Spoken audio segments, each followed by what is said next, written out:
A private jet touches down in New Zealand at midnight. No press. No fanfare. Just another billionaire buying a doomsday bunker. In the past 5 years, the ultra-wealthy have spent over $3 billion on luxury survival shelters. Not in Silicon Valley. Not in Manhattan. In remote corners of the earth, far from civilization. They're not just hedging their stock portfolios anymore. They're hedging their survival. What do they know that we don't? Welcome to the century storm, an economic collapse so unprecedented, it makes 2008 look like a dress rehearsal.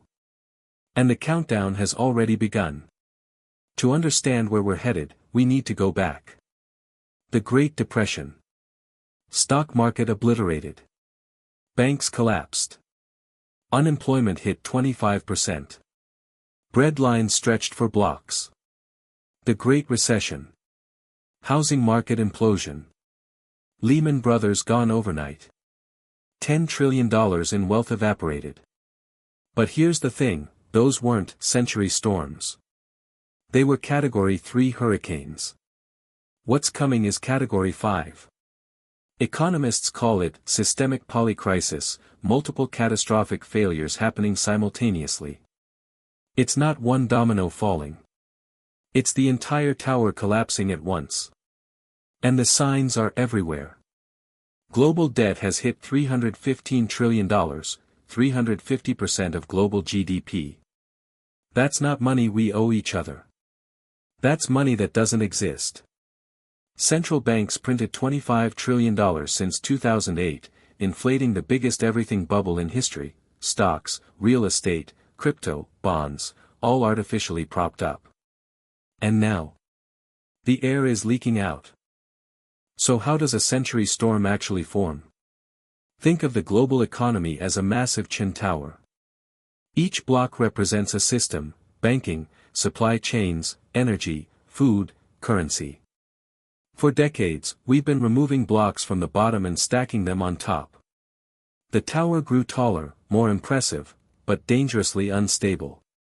Here's what's wobbling right now. Block 1, Sovereign Debt Crisis. Governments can't pay their bills. The US alone carries $36 trillion in debt. Interest payments now exceed defense spending. When rates rise, nations face a choice: print more money or default. Both options are catastrophic. Block 2, the everything bubble. Low interest rates for 15 years created zombie companies, businesses that survive only by borrowing. When rates jumped in 2022, cracks appeared. Commercial real estate is collapsing. Banks are sitting on $650 billion in unrealized losses. Block 3, deglobalization. For 40 years, the world economy ran on cheap Chinese manufacturing, global shipping, and dollar dominance. Now, supply chains are fracturing. Nations are weaponizing trade. The rules-based order is breaking. Block 4, demographic time bomb. Japan, Europe, China, aging populations, shrinking workforces. Who's going to pay for pensions? Who's going to service the debt? The math doesn't work. Block 5, climate plus energy shocks. Extreme weather disrupts food production. Energy transitions create volatility. Insurance markets are withdrawing from entire regions. Each block wobbles on its own. But when they resonate together, that's when the tower falls.